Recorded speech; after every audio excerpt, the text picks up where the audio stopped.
The morning of the fete dawned clear and bright, the sort of English spring day that made one forget the long winters and believe, however briefly, in the essential goodness of the world.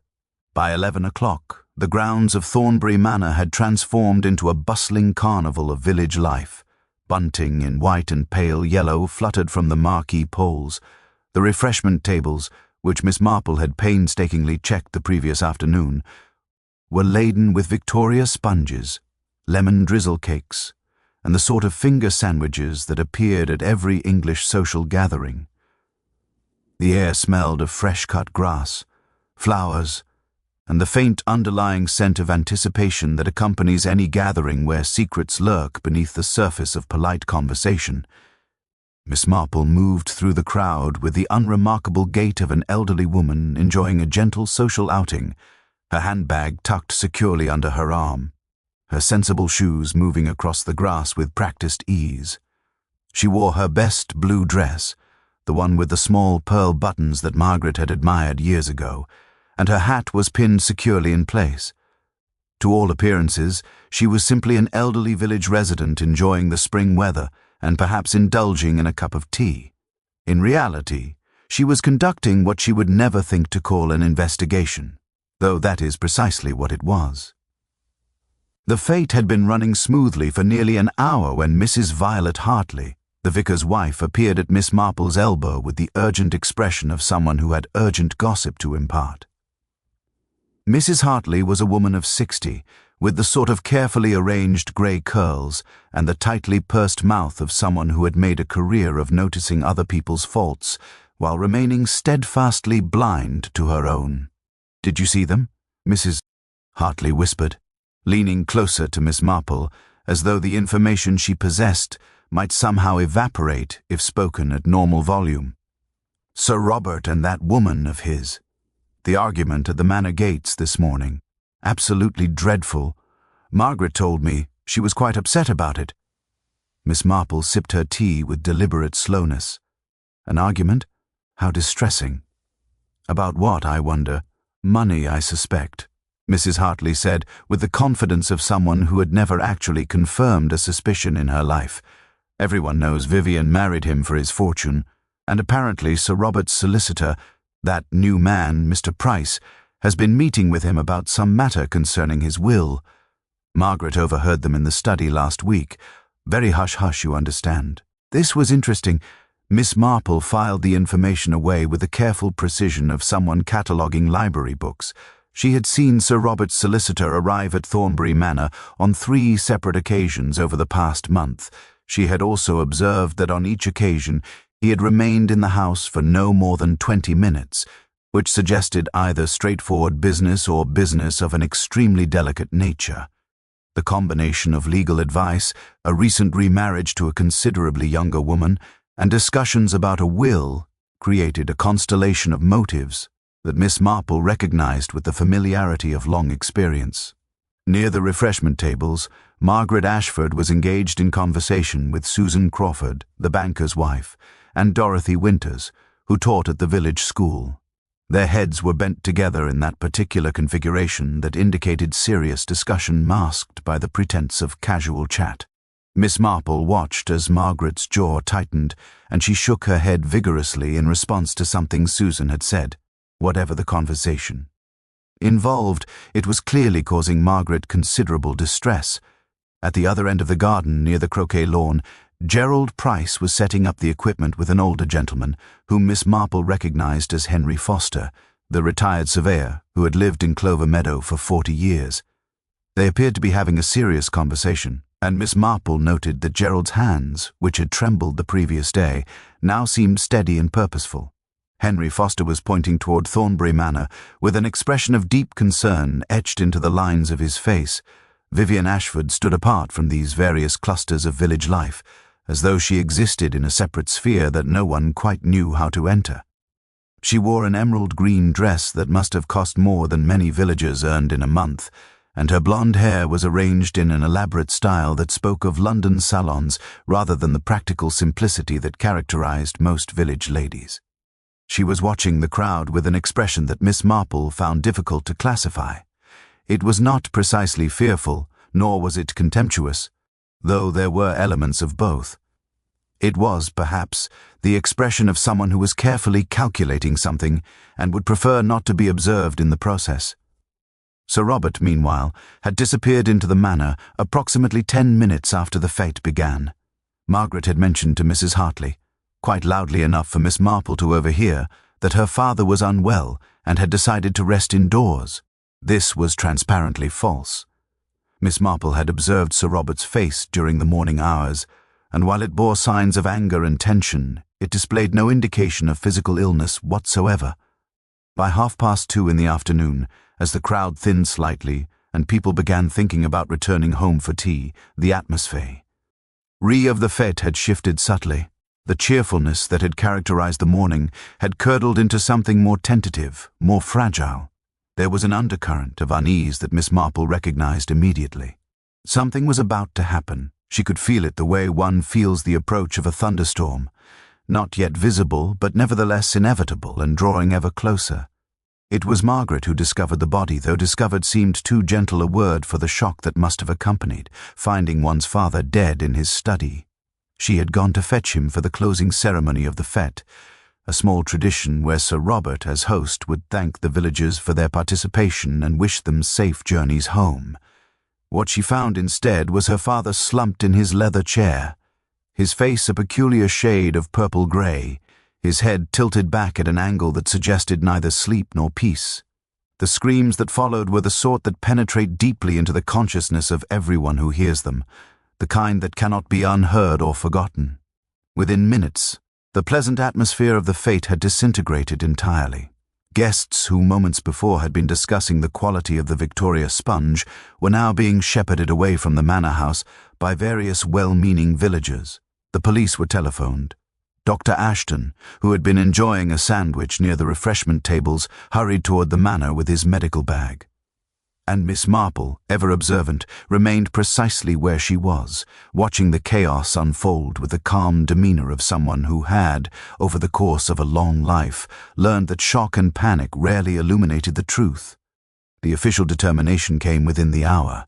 Sir Robert Ashford had died of poisoning, the nature of which would require further investigation, but the symptoms were unmistakable.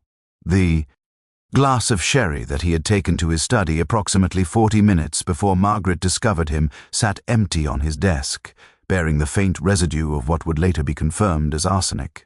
It was the sort of poisoning that worked relatively quickly, though not instantaneously, which meant that Sir Robert had likely experienced several minutes of considerable distress before the end came.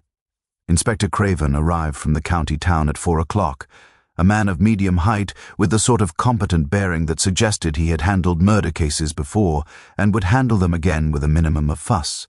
He was accompanied by a younger constable who had the nervous energy of someone still learning the particular rhythms of violent death.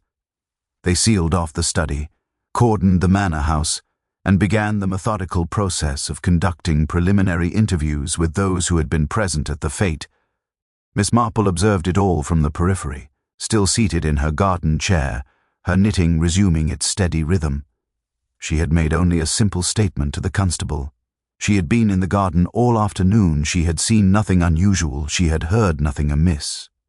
It was largely true, though what she had observed of attitudes and behaviors and the peculiar tensions that had animated the various characters in this emerging drama was considerably more interesting than anything she had shared with the authorities.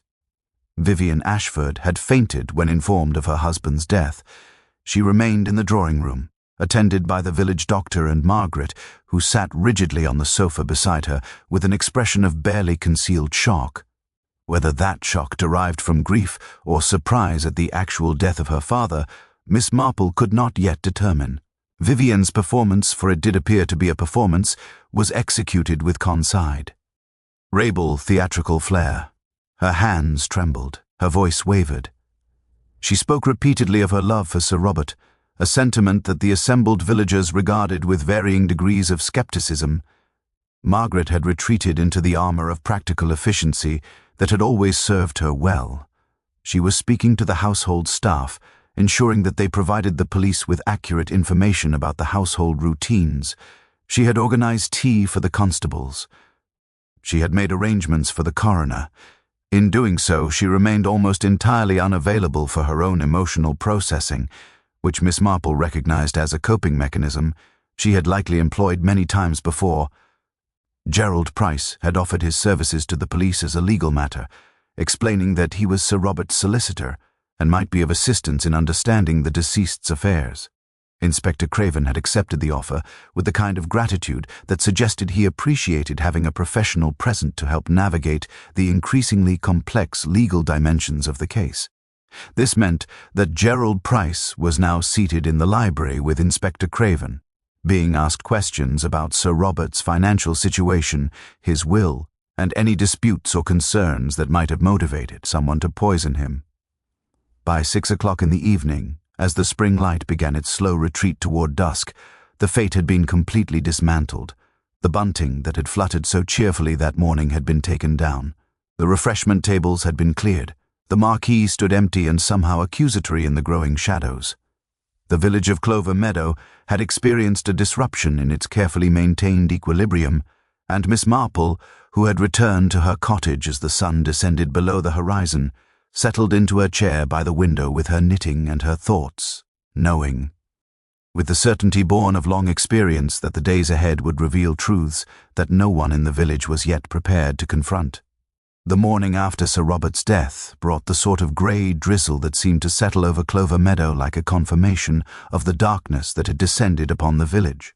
Miss Marple rose early, as was her habit, and found that sleep had eluded her for much of the night. Not because she was troubled by insomnia. At her age she had learned to accept the occasional restless evening, but because her mind had been occupied with the particulars of the case that was now, whether the villagers wished to acknowledge it or not, the center of everyone's existence. She made her tea with careful attention to ritual, allowing the pot to steep for precisely 3 minutes before pouring. The morning's post had been delivered despite the tragedy, and among the usual bills and circulars was a letter from her cousin Dorothy in London, who knew nothing yet of events in Clover Meadow. Miss Marple set the letter aside. There would be time enough for correspondence once the present situation had resolved itself, as situations always did, given sufficient time and attention. By 9 o'clock, the village was already astir with the particular energy that accompanied tragedy. The post office had become the informal headquarters of gossip distribution, and Miss Marple knew that Mrs. Jenkins, the postmistress, would be fielding questions and dispensing theories with the enthusiasm of someone who found her daily work suddenly elevated to matters of genuine consequence. The Red Lion pub would likely see increased patronage at lunchtime, with conversations conducted in hushed tones and frequently interrupted by dramatic gestures indicating shock and dismay. Inspector Craven had announced that he would be conducting more formal interviews with the principal parties involved in the case. This meant in practice that he would be speaking extensively with Margaret, Vivian, Gerald Price, and the household staff at Thornbury Manor. The constable had come by the village in the early morning hours, posting notices that all residents were to remain available for questioning, and that no one was to leave Clover Meadow without explicit permission. Miss Marple decided that a visit to the village was in order. She dressed in her practical grey coat, the one that was neither new enough to draw comment nor old enough to appear neglected, and walked down the lane toward the High Street. The walk took her past Thornbury Manor, where she observed that the police had stationed a constable at the gates.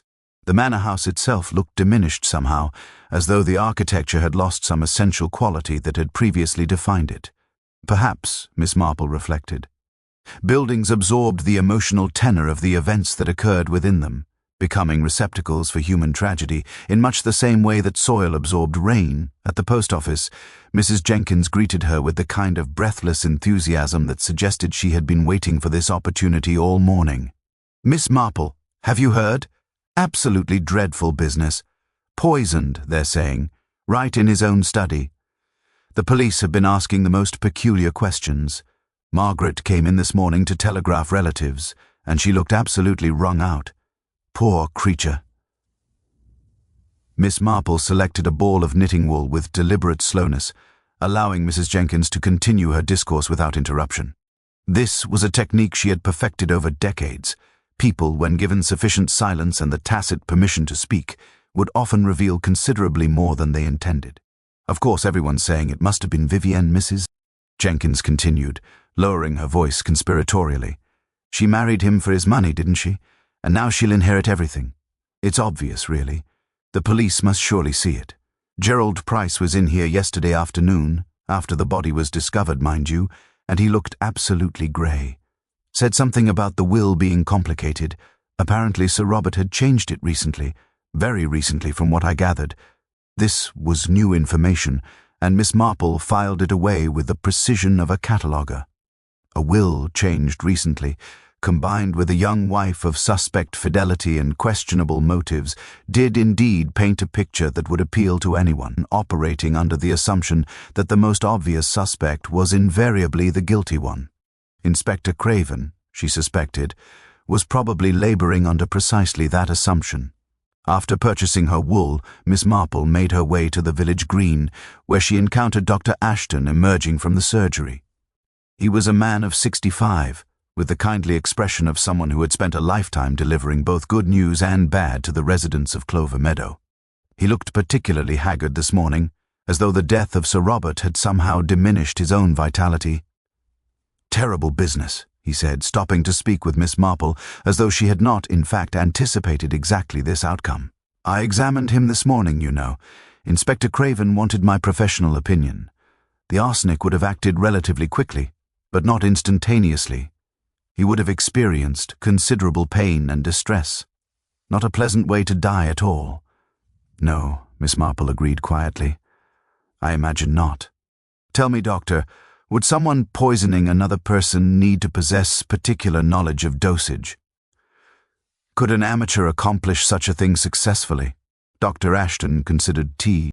He questioned with the seriousness it deserved. "Well, arsenic is relatively straightforward, chemically speaking. One could obtain it from rat poison, for instance. The dosage would require some calculation, but nothing beyond the capacity of an intelligent person with access to reference materials." "Why do you ask?" Miss Marple smiled gently. "Merely curious about the technical aspects, you understand. At my age, one has developed a certain interest in how things work."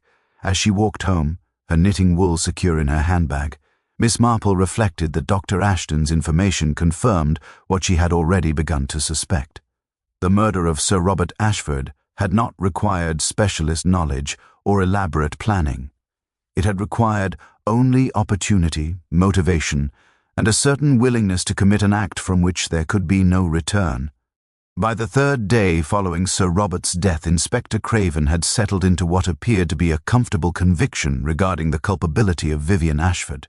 Miss Marple observed this development with the particular sadness that accompanied the watching of a competent man proceeding with confidence down an incorrect path. The inspector had, it seemed, constructed a narrative that satisfied the requirements of logic without necessarily satisfying the requirements of truth, a distinction that Miss Marple had learned to recognize as fundamentally important in matters of criminal investigation. The narrative in question was straightforward enough. Vivienne, a woman of questionable moral character who had married Sir Robert primarily for financial gain, had discovered that her husband intended to alter his will in a manner that would substantially diminish her inheritance. She had therefore poisoned him, using arsenic obtained from the rat poison kept in the manor house kitchen. The motive was clear. The opportunity was evident. The means were readily accessible. What remained was simply to gather sufficient evidence to support these conclusions and proceed with an arrest. Inspector Craven had, naturally, interviewed Vivienne extensively. He had also conducted thorough questioning of the household staff. He had examined the manor's records regarding the purchase and location of rat poison. He had even spoken with various villagers regarding Vivienne's known infidelities and financial irresponsibility. Everything pointed in the direction of her guilt, with the kind of methodical certainty that Miss Marple found both compelling and deeply troubling. On the morning of the fourth day, Miss Marple received a visitor. Gerald Price appeared at her cottage door at 10:30, his face bearing the particular expression of a man who had not slept well and had been wrestling with some internal moral dilemma. He was, she noted, considerably more disheveled than he had appeared at previous encounters. His tie was loosened slightly. His hair, usually immaculately arranged, bore the signs of repeated nervous fingers running through it. "Miss Marple," he said, when she had invited him into her parlor and offered him tea, "I hope you will forgive this intrusion. I find myself in a somewhat delicate position, and I believe you are perhaps the one person in this village who might understand the complexities of the situation with which I am now contending." Miss Marple poured his tea with unhurried care. "Please, sit. Tell me what troubles you, Mr. Price. I have found that speaking of difficulties often illuminates aspects that remained obscure when one considers them alone." Gerald accepted the tea and sat in the chair across from her, cradling the cup as though it might somehow provide him with warmth that the spring morning had failed to deliver. "The police are quite certain that Mrs. Ashford Poyce warned her husband," he said without preamble. "I believe Inspector Craven intends to arrest her within the next day or two. He has been hinting as much during our interviews." "And you do not believe her guilty?" Miss Marple asked, though she already suspected the answer. "I do not," Gerald confirmed. "And I believe you do not either, Miss Marple. I have observed you these past 3 days. You move through the village with an expression of grave concern, but not the expression one wears when one believes justice is being properly served. You appear, if I may be frank, to be troubled by the direction that Inspector Craven has chosen to pursue." Miss Marple set down her own cup with deliberate care. This was the moment that required honesty, though honesty of a particular kind, the sort that did not reveal too much while simultaneously validating the intuition of someone who had clearly been thinking along similar lines. "Tell me, Mr. Price, what was the nature of your meetings with Sir Robert during the month preceding his death?" Mrs. Hartley mentioned something about his will. Gerald's expression shifted subtly. "I can speak only in the most general terms, you understand. Client confidentiality and all that. But I can say that Sir Robert had become concerned about certain matters. He wished to revise his will, yes, but not in the manner that Inspector Craven seems to believe. In fact, his intended changes would have been entirely unfavorable to Vivian." This was the hidden clue that Miss Marple had been anticipating, the small detail that shifted the entire constellation of motive and opportunity into a new and considerably more interesting configuration. If Sir Robert had intended to diminish Vivian's inheritance rather than increase it, then Vivian's motive for murder was substantially weakened. Conversely, other motivations, ones that the inspector had apparently overlooked, suddenly became considerably more salient. "When was he planning to execute these changes?" Miss Marple asked. "Within the week," Gerald replied. "He had scheduled an appointment with me for the following Monday. He wished to discuss the particulars before drawing up the formal documentation. Unfortunately, he did not survive until Monday." The implications of this timing were not lost on Miss Marple. If Sir Robert had died before executing his revised will, then the existing will, the one that Margaret and Vivian had presumably reviewed, would remain in effect. This meant that whoever murdered Sir Robert had prevented the changes that he had intended to make. The question then became, who among the assembled cast of characters had possessed both the knowledge of these intended changes and the motivation to prevent them? Miss Marple looked at Gerald with renewed interest. He had, she realized, revealed considerably more than he had intended, or perhaps precisely as much as he had intended. There was a distinction, and it was important. "You came to me because you believe I can see what Inspector Craven cannot. Is that correct?" "Yes," Gerald admitted. "I came to you because I believe that Mrs. Ashford is innocent, and I believe that allowing an innocent woman to be arrested for a crime she did not commit would be a profound injustice. I came to you because I suspect you know who actually committed this murder, or at minimum, you know how to discover the answer." Miss Marple rose and moved toward the window, where the spring rain continued its gentle percussion against the glass. "Then let us discuss, Mr. Price, not who murdered Sir Robert Ashford, but rather who benefited most substantially from preventing his will from being changed." Gerald Price's fingers tightened around his teacup, the china creaking slightly under the pressure. "I cannot say he be—" Egan then paused, as though wrestling with the boundaries of professional obligation and moral imperative. That is to say, I should not say. But I believe you have already deduced the answer, Miss Marple. You understand that Margaret stood to lose substantially if her father's revised will was executed. Miss Marple turned from the window, her expression thoughtful rather than surprised. Margaret has always been the primary beneficiary of her father's estate, has she not? The income from the properties, the investment portfolios, the Thornbury Manor itself, all were to pass to her under the original will. The revised will would have changed these arrangements considerably. Substantially, Gerald confirmed. Sir Robert had become increasingly aware of certain facts regarding his daughter's financial situation, facts that he found deeply troubling.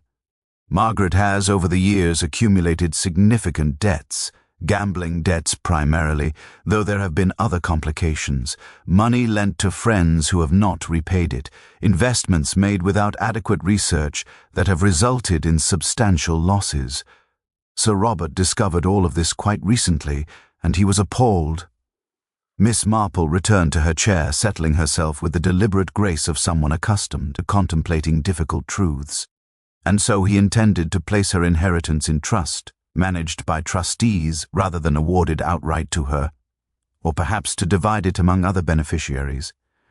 A combination of both, Gerald said. There was also a substantial bequest intended for a charitable organization that Sir Robert had recently become involved with, a home for elderly women without family means. He had developed quite a passion for the cause, and there was to be a modest increase in Vivian's allowance, though not the substantial inheritance she might have anticipated. The bulk of T. estate was to be managed conservatively, with Margaret receiving only the income rather than direct control of the capital. This explained much, Miss Marple reflected. Margaret's increasingly brittle demeanor over the past months suddenly became comprehensible. The tension in her shoulders, the tight control she maintained over every aspect of the fate preparations, the desperate efficiency with which she had responded to her father's death, these were not merely the reactions of a grieving daughter, but rather the manifestations of someone facing imminent financial catastrophe. "How much does Margaret owe?" Miss Marple asked quietly. "Approximately £60,000, Gerald said. In contemporary terms, a sum that would require the entire capital of her inheritance to settle. She has been desperately attempting to hide the extent of her difficulties from her father, but Sir Robert had his own methods of discovering financial truths. He employed a rather thorough accountant, you see." Miss Marple considered this information with the methodical precision of someone assembling a jigsaw puzzle. The picture that emerged was increasingly clear, though it remained, for the moment, largely circumstantial. Margaret would have had access to the rat poison kept in the manor house, would she not? "Everyone at Thornbury Manor would have had such access," Gerald said. "The poison is kept in an unlocked cabinet in the storage room. However, Margaret would have had the additional advantage of being able to administer the poison without creating undue suspicion. She serves in the household regularly, helping her father with various matters. She would be able to place arsenic in his sherry glass without drawing attention." "And yet," Miss Marple said, "Inspector Craven has fixated upon Vivian as the culprit. Why do you suppose that is, Mr. Price?" Gerald set down his cup with a slight clink of frustration. "Because the narrative is so readily available. The young, beautiful wife married for money, the evidence of her infidelities, the obvious motive. Inspector Craven saw what he expected to see, and he failed to ask the more difficult questions. He did not ascertain precisely when Sir Robert intended to change his will. He did not investigate Margaret's financial circumstances. He simply accepted the surface narrative and proceeded accordingly." Miss Marple rose and moved toward the small bookshelf that occupied the corner of her parlor. She withdrew a well-worn volume, a copy of Bradshaw's Railway Guide from several years previous. She opened it to a marked page and studied the information there with evident satisfaction. "Tell me, Mr. Price, where was Margaret on the afternoon of the fete, between 3 o'clock and 4 o'clock?" Gerald's expression shifted. "I cannot say with certainty. She was ostensibly overseeing the refreshment tables, but there were several periods when she was not observed by witnesses. She went to fetch something from the house at one point. A tablecloth, I believe, or perhaps it was additional cups." "Precisely," Miss Marple said, replacing the book. and during those intervals when she was unobserved, she could have easily prepared the poisoned sherry. Her father had established a pattern, you see, of taking a sherry in his study at approximately 3:30 each afternoon. Margaret would have known this. She would have known that he would be alone in his study during the fete, as he had expressed his intention to rest. She would have had the opportunity, the knowledge, and the motivation. "But how can we prove it?" Gerald asked, his voice carrying the weight of a man who understood that suspicion and proof were vastly different entities.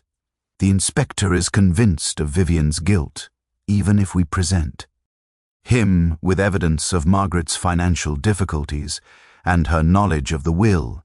It may not be sufficient to redirect his investigation." Miss Marple smiled slightly, the expression containing within it the accumulated wisdom of 83 years spent observing human nature in all its manifestations. "We shall not attempt to convince Inspector Craven directly, Mr. Price. Instead, we shall present Margaret with a particular scenario and observe how she responds. I have discovered, over the course of a long life, that the guilty often reveal themselves through their reactions when confronted with truths they believe to be undiscovered. The plan that Miss Marple outlined to Gerald Price was deceptively simple, which he recognized as precisely the sort of strategy that would prove most effective. She would arrange a gathering at her cottage, a small tea party, nothing more, ostensibly to allow the village ladies to discuss the tragic events and offer support to one another during a difficult time. Margaret would be invited, as would Vivian, Mrs. Hartley, Susan Crawford, and Dorothy Winters. The invitation would come from Miss Marple herself, and it would be couched in the language of community concern and feminine solidarity. "Once Margaret is present," Miss Marple explained, "I will introduce a particular topic into the conversation. I will mention, quite casually, that I have been reviewing some of Sir Robert's charitable interests and that I have discovered a letter from him regarding the establishment of a trust to support elderly women without family means. I will express admiration for his generosity and note that it must be a source of great comfort to Margaret to know that her father was so concerned with such matters." Gerald began to understand. "You intend to gauge her reaction to the knowledge that her father's charitable intentions would diminish her inheritance." "Precisely," Miss Marple said. "A guilty conscience often betrays itself through disproportionate emotional responses. Margaret has spent the past several days maintaining a facade of controlled grief. The introduction of information suggesting that her father had, in fact, been planning to substantially alter the disposition of his estate may prove sufficient to crack that facade, at least momentarily." The tea party was arranged for the following afternoon. Miss Marple sent out her invitations with characteristic efficiency, and all of the invited parties accepted with varying degrees of enthusiasm.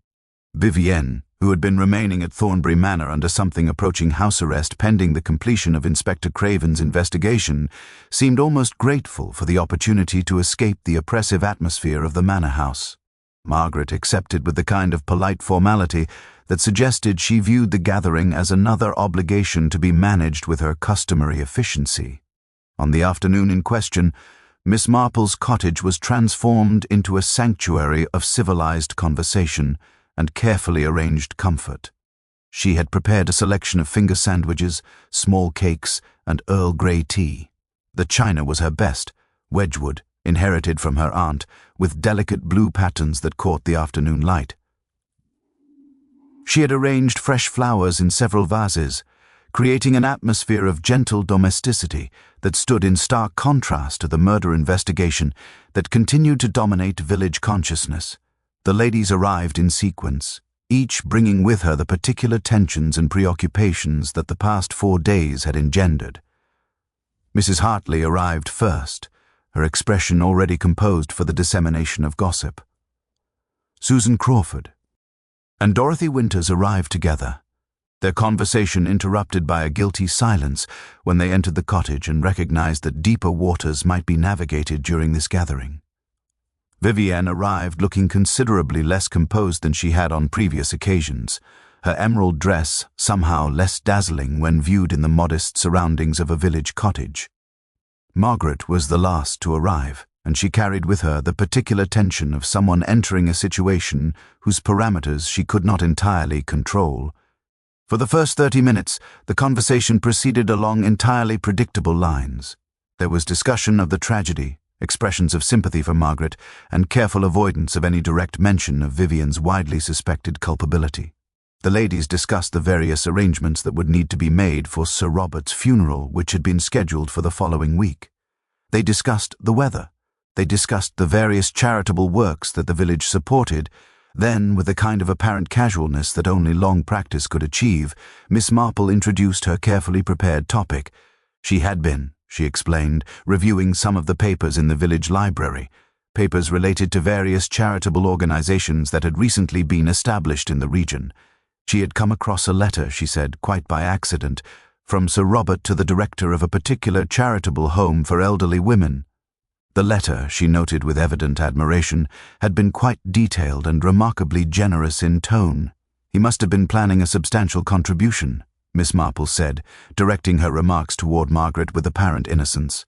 One could tell from the tone of the letter that he had become deeply invested in the cause. It must be a source of great satisfaction to you, Margaret, to know that your father was so concerned with supporting such worthy endeavors in his final years. There was a moment of profound silence. Miss Marple continued to sip her tea, her expression serene and entirely unaware of the impact her words had generated. Vivian watched Margaret with an expression of dawning comprehension.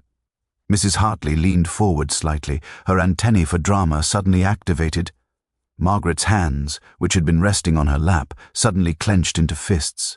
Her jaw tightened visibly, and a flush of color rose in her cheeks. When she spoke, her voice carried a tremor that her usual controlled demeanor did not permit. "I did not know that father had formed such attachments," she said, each word emerging with difficulty. "He did not discuss such matters with me." "How interesting," Miss Marple observed mildly. One would think that a daughter would be informed of her father's charitable intentions, particularly when those intentions might affect the disposition of his estate. She paused, allowing the implications to settle. "I do hope his generosity did not create difficulties for the family. These charitable impulses can sometimes result in unexpected complications." Margaret rose abruptly from her chair, her composure visibly fragmenting. The teacup in her hand trembled, and a small amount of liquid sloshed onto the saucer. "If you will excuse me," she said, her voice barely controlled, "I find that I am not feeling well. The strain of recent events has been considerable." "Of course," Miss Marple said with evident sympathy. "Please sit for a moment. The shock has been immense for all of us."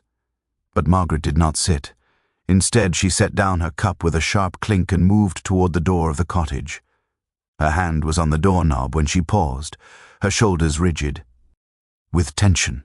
When she turned back, her expression had transformed entirely. The carefully maintained facade had crumbled, revealing beneath it a woman tormented by guilt and desperation. "He was going to destroy me," Margaret said quietly, her voice barely audible. "Everything I have worked for, everything I have endured, and he was going to destroy it all for a charity, for strangers, for people he barely knew." The silence that followed Margaret's confession was the kind that seemed to extend beyond the physical boundaries of the cottage, enveloping not just the assembled ladies, but the entire village beyond. Miss Marple set down her teacup with deliberate care, her expression one of profound sadness rather than triumph. This was always the moment she found most difficult, not the revelation of guilt, but the confrontation with the desperation that had driven an intelligent, capable woman to commit an act from which there could be no return. "Tell us what happened," Miss Marple said gently, her voice carrying the particular tone of someone who had heard confessions before and understood that sometimes the unburdening of guilt, however terrible its consequences, brought with it a kind of relief. "Tell us about the afternoon of the fete, Margaret." Margaret remained standing, her hand still on the doorknob, as though she were perpetually poised between flight and confession. When she finally spoke, her voice emerged with the hollow quality of someone who had run out of the emotional resources necessary to maintain pretense. "I had known for 3 weeks that he intended to change his will," she began. "Gerald Price had inadvertently revealed something during a conversation. I overheard them in the study, and I understood immediately what it meant. Everything I have worked for, every compromise I have made, every opportunity I have sacrificed, all of it was to be rendered. Meaningless, by a man who had spent most of his life abroad, who barely understood the complexities of managing an estate, who suddenly felt compelled to assuage his conscience through charity. Susan Crawford reached for her teacup with trembling fingers. Dorothy Winters stared at Margaret with an expression of horrified fascination. Vivian, inexplicably, began to weep softly into her handkerchief, though whether her tears were born of relief at her own exoneration or sympathy for Margaret's plight was impossible to determine. "I did not plan it initially," Margaret continued, her eyes fixed on some distant point that existed only in her own consciousness. "I was simply angry, furious, truly. I spent days contemplating what might be done, how I might convince him to reconsider, how I might demonstrate to him the foolishness of his decision. But he was immovable. He had made up his mind, and nothing I said would change it. Gerald Price was to draw up the new will on the Monday following the fete. I had perhaps 72 hours to prevent the inevitable." Margaret moved away from the door and seated herself once more, though now she sat with the posture of someone who had abandoned all pretense of social propriety. The rat poison was always in the storage room. I knew it was there. Everyone knew it was there. When I realized what I was contemplating, I was horrified at myself. I am not a violent person, Miss Marple. I have never been violent, but I was also not a person who possessed the capacity to simply accept financial ruin without attempting to prevent it. "How did you administer the poison?" Miss Marple asked, her question posed without judgment or accusation, merely as a request for factual information. "I obtained a small quantity of the poison on the morning of the fete," Margaret explained. "I dissolved it in a small vial of liquid during the afternoon. When I went into the house ostensibly to fetch additional items for the refreshment tables, I went instead to Father's study. He was resting, as I knew he would be. I prepared his evening sherry. He always took one at 3:30, and I added the poison to the glass. I simply left it on his desk, where he would find it when he came downstairs." "And then you returned to the fete," Miss Marple said, "and conducted yourself as though nothing unusual had occurred." "Yes," Margaret confirmed. "I returned to the refreshment tables and continued my work. I spoke with the other ladies about the arrangements. I monitored the equipment. I performed my duties. All the while I was waiting for the clock to reach 4 o'clock, at which point I knew that Father would have consumed the poisoned sherry, and that the poison would begin its work. I told myself that I would go fetch him for the closing ceremony, that I would discover his body, that I would raise the alarm, and that is precisely what I did." Miss Marple rose slowly and moved toward the window, where the spring afternoon continued its serene progression, entirely indifferent to the drama unfolding within her cottage. "You did not anticipate," she said quietly, "that Inspector Craven would focus his investigation upon Vivian, rather than upon yourself. You expected that your presence at the fete, your ostensible discovery of the body, your initial shock, would render you beyond suspicion. You were, in fact, quite confident that the investigation would proceed in a direction that would confirm your guilt as improbable, given your status as his daughter and apparent beneficiary. I believed that Vivian would be suspected," Margaret said. "Everyone knew that she was unfaithful. Everyone knew that she had married Father for his money. It seemed obvious that she would be blamed. I did not anticipate that the police would be so efficient or so thorough in their investigation of her movements during the fete. I did not anticipate that Gerald Price would harbor doubts about her guilt. And yet," Miss Marple said, turning to face Margaret once more, "you made one critical error. You revealed knowledge that you should not have possessed. When I mentioned Father's charitable intentions and the letter regarding the home for elderly women, you responded with a level of emotional intensity that was entirely disproportionate to the ostensible topic. A truly innocent person would have felt only mild surprise or perhaps mild disapproval. You, however, responded as someone for whom that information represented an existential threat." Margaret's shoulders collapsed inward, as though the act of confession had somehow extracted all remaining strength from her body. "What happens now?" she asked, her voice barely audible. "Now," Miss Marple said, We must contact Inspector Craven and inform him that the true culprit has been identified. Vivian will be released from suspicion, and you will face the consequences of your actions. I am deeply sorry, Margaret. I have known you since you were a child. But justice, however painful, must be served. Inspector Craven arrived at Miss Marple's cottage within the hour, his expression shifting from confident certainty to profound confusion as he listened to the account of Margaret's confession. He had, it became apparent, been in the process of preparing the formal arrest warrant for Vivian Ashford when Gerald Price had telephoned with the news that a critical development had emerged. The inspector's initial reaction was one of skepticism, but as Miss Marple carefully walked him through the logical progression of evidence and observation that had led to Margaret's identification, his skepticism gradually transformed into reluctant acknowledgement. Margaret her. Self remained in the cottage, seated in the same chair where she had made her confession, her hands folded in her lap with a kind of composed resignation that suggested she had already begun the process of accepting the consequences of her actions. She did not resist when the constable placed her under formal arrest. She did not protest when she was informed of her rights. She simply rose, gathered her coat, and accompanied the police officers with the kind of quiet dignity that would have been admirable under virtually any other circumstances. As the police vehicles departed from Miss Marple's cottage, carrying Margaret toward the county town and the machinery of criminal justice, the assembled village ladies remained in the parlor with the kind of stunned silence that indicated they were struggling to reconcile the Margaret they had known with the Margaret who had committed murder. Miss Marple busied herself with clearing the tea things, a task that provided her with the practical focus necessary to process the events of the afternoon. Vivian Ashford, who had been released from suspicion with almost bewildering swiftness, sat on Miss Marple's sofa with an expression of confusion interspersed with what appeared to be grim satisfaction. "I cannot believe," she said slowly, "that Margaret poisoned her own father to prevent her inheritance from being diminished. It is so utterly illogical. She killed him to preserve money that she will now lose to the legal system and to the costs of her defense." "Yes," Miss Marple agreed, seating herself once more with her knitting. "That is the tragedy of murder, Mrs. Ashford. It is rarely a rational act, despite the perpetrator's conviction that they are acting with perfect logic. Margaret believed that by preventing her father's will from being changed, she could preserve her financial security. She did not fully consider that. The act of murder would destroy far more than any altered will could have done.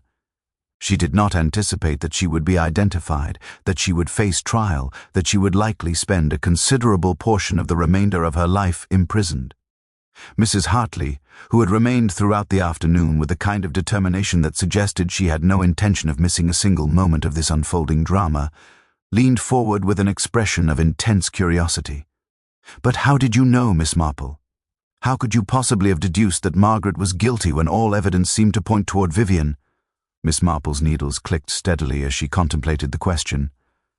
It was a fair inquiry, and one that deserved an honest answer. "I began," she said, "by observing the patterns of human behavior that I have spent a lifetime studying. Margaret's demeanor in the days following her father's death was not consistent with that of a woman experiencing genuine grief. It was the demeanor of someone managing a crisis, controlling a situation, maintaining a facade. That in itself was not conclusive. Many people respond to tragedy with emotional suppression. However, when combined with other observations, it became increasingly suspicious." She paused to complete a row of her knitting before continuing. "I also observed that Margaret had positioned herself to benefit substantially from her father's continued life, at least in the short term. If he had lived to execute his revised will, her financial situation would have become dire. Furthermore, I noted that she had access to the rat poison, knowledge of her father's daily routines, and opportunity to administer the poison during the fete. Inspector Craven focused his attention upon Vivian because she presented the most obvious suspect, the young wife with financial motive. However, the most obvious suspect is often the least likely culprit in cases where someone is deliberately attempting to deflect suspicion.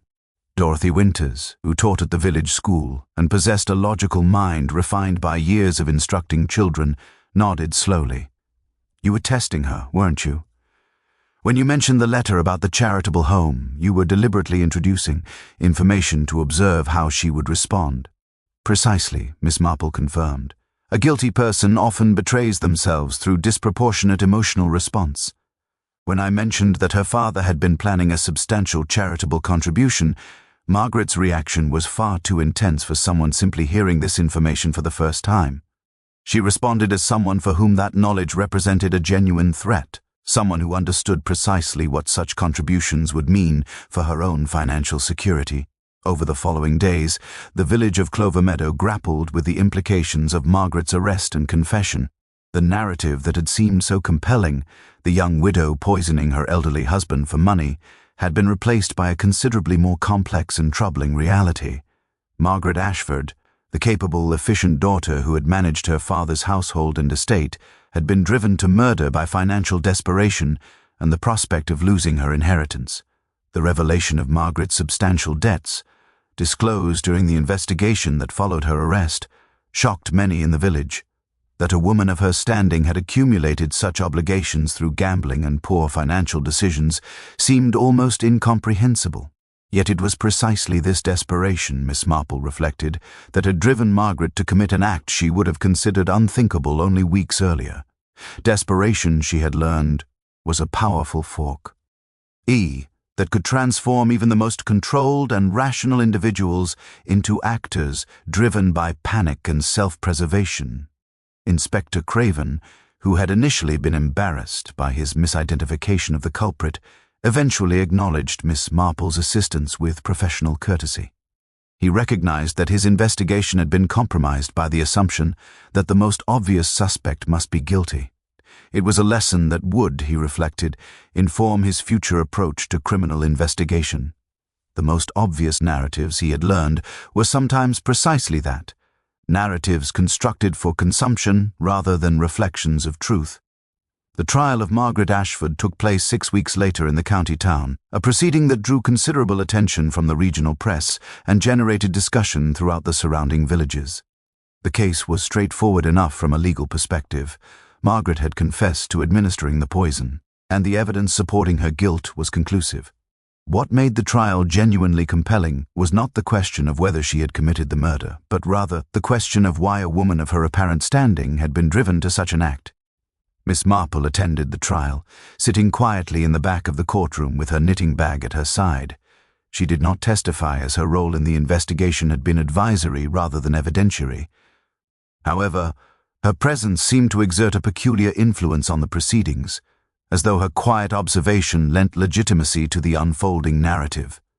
The prosecutor presented the facts methodically: the financial desperation, the knowledge of the impending will change, the access to poison, the opportunity to administer it, and the subsequent attempt to deflect suspicion toward Vivian.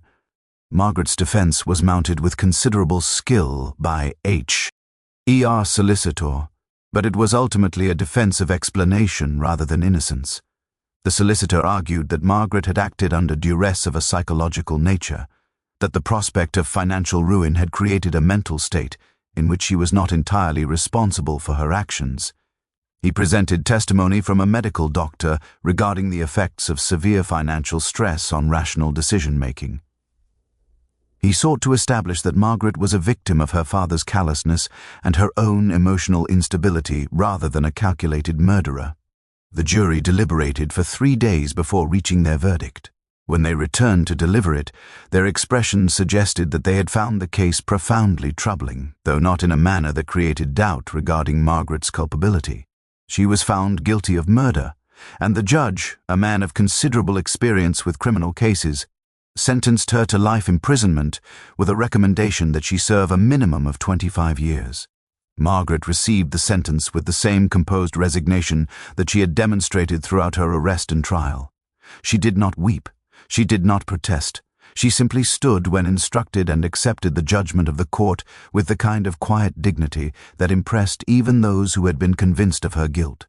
As she was led from the courtroom, she glanced briefly toward the back where Miss Marple sat with her knitting, and some unspoken understanding seemed to pass between them. Not forgiveness precisely, but perhaps a recognition of shared humanity in the face of tragedy. Following the conclusion of the trial, life in Clover Meadow gradually began its return to something approximating normalcy. The sensational aspects of the case faded from the regional newspapers, replaced by the mundane concerns of daily village life. The weather warmed, and some.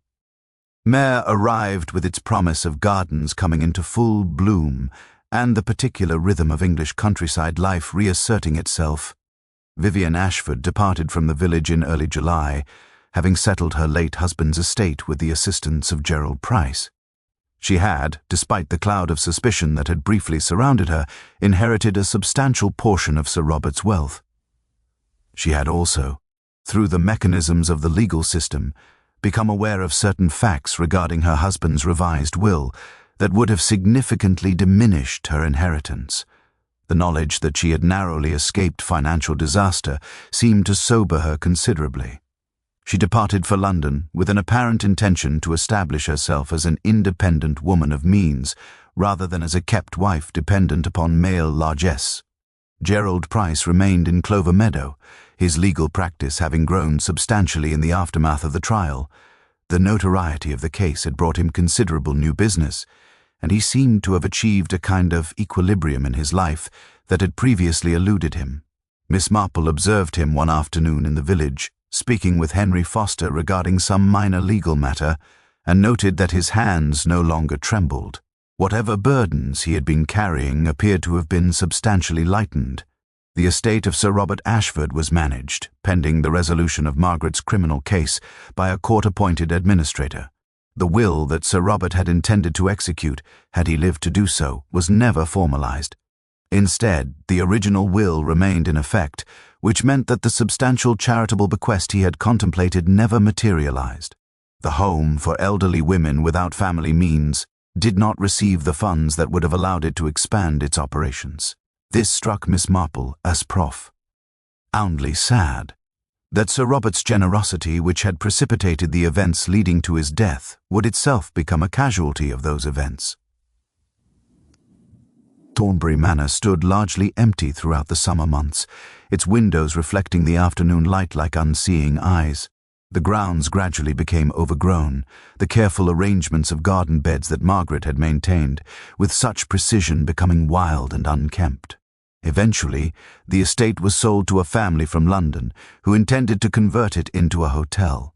The new owners arrived in early autumn to begin their renovations, and within weeks, the manor that had housed the Ashford family for generations began its transformation into something entirely different. Miss Marple observed these changes with the philosophical acceptance of someone who understood that villages, like people, were constantly evolving, even as they appeared to remain static. The fundamental rhythms of village life, the seasons, the social gatherings, the quiet observation of human nature, continued their eternal progression. A murder had been committed, solved, and adjudicated. Justice, in its imperfect fashion, had been served.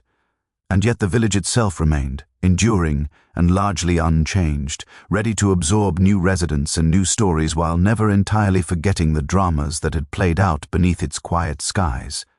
It was in late September, as the first hints of autumn began to touch the trees with gold and crimson, that Miss Marple received a visitor at her cottage. The knock on her door came on a Tuesday afternoon, unexpected and somewhat unusual in its timing. When she opened the door, she found Gerald Price standing on her threshold with an expression of mingled gratitude and something that resembled relief. "Miss Marple," he said, removing his hat in the manner of a man observing proper courtesy, "I hope I am not intrude.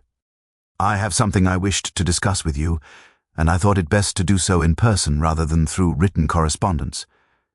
Miss Marple invited him inside and prepared tea with the same deliberate care that she had always employed when entertaining visitors. Once they were settled in her parlour, with the afternoon light streaming through the lace curtains and the distant sounds of village life providing a gentle backdrop to their conversation, Gerald began to speak. "I have been contacted," he said carefully, "by the solicitors handling Margaret's estate. There is a matter concerning her financial affairs that I thought you should be aware of. Margaret has expressed a desire to make amends, insofar as amends are possible for the act she has committed. She wishes to establish a trust fund in her father's name, to be administered by the trustees she has designated, for the purpose of supporting the charitable home for elderly women that Sir Robert had intended to benefit. Miss Marple set down her teacup with evident satisfaction. "How remarkable," she said. "I confess I would not have anticipated such a development. Margaret has had considerable time to contemplate the consequences of her actions, I suppose. Does she believe that such an act of restitution will somehow atone for her crime?" "I do not think she labors under that delusion," Gerald said. "Rather, I believe she has come to understand that in attempting to prevent her father's will from being executed, she has ultimately ensured that his charitable intentions will be realized through an entirely different mechanism. It is, perhaps, the sort of irony that appeals to the philosophical mind." The news of Margaret's decision spread through Clover Meadow with the kind of quiet satisfaction that often accompanies acts of restitution. The charitable home would receive funding that would allow it to expand significantly, providing shelter and care for numerous elderly women who would otherwise have faced difficult circumstances. Sir Robert's generosity, though he himself would never know of it, would be realized through the unlikely agency of his daughter's attempt to prevent it. Miss Marple found this outcome deeply fitting, not redemptive precisely, for redemption seemed impossible for someone imprisoned for murder, but perhaps as close to redemption as the mortal world could offer. As autumn deepened and the village settled into its winter preparations, Miss Marple found herself reflecting frequently on the events of the preceding months. She had observed, during the course of her long life, that human beings were rarely entirely what they appeared to be on the surface. Vivian, the woman whom everyone had assumed to be a gold-digging temptress, had proven to be more complex, ambitious, certainly, and somewhat morally flexible, but not murderous. Margaret, the capable and efficient daughter, had concealed beneath her composed exterior a woman driven to desperation by financial circumstances and the prospect of social decline. And Sir Robert himself, whom she had known only briefly and peripherally, had emerged through the lens of investigation as a man of genuine principle who had become increasingly concerned with how his vast wealth might be employed for good in the world. His recognition of his daughter's financial difficulties and his determination to prevent her from squandering his estate had been acts of responsible stewardship, yet they had inadvertently triggered the very catastrophe he had sought to prevent. One afternoon in early November, as Miss Marple was arranging her winter garden, preparing the beds for the following spring's planting, she found herself thinking about the nature of investigation itself. She had solved the case not through any special insight or deductive brilliance, but rather through the simple accumulation of observations regarding human behavior combined with a fundamental understanding of human nature developed over 83 years of careful attention to the people around her. In a village she had always believed one could observe in miniature all the dramas and complexities that played out on larger stages throughout the world. The passions that motivated kings and nations were the same passions that motivated villagers: desire for security, fear of loss, love, jealousy, the desperate clinging to status and position.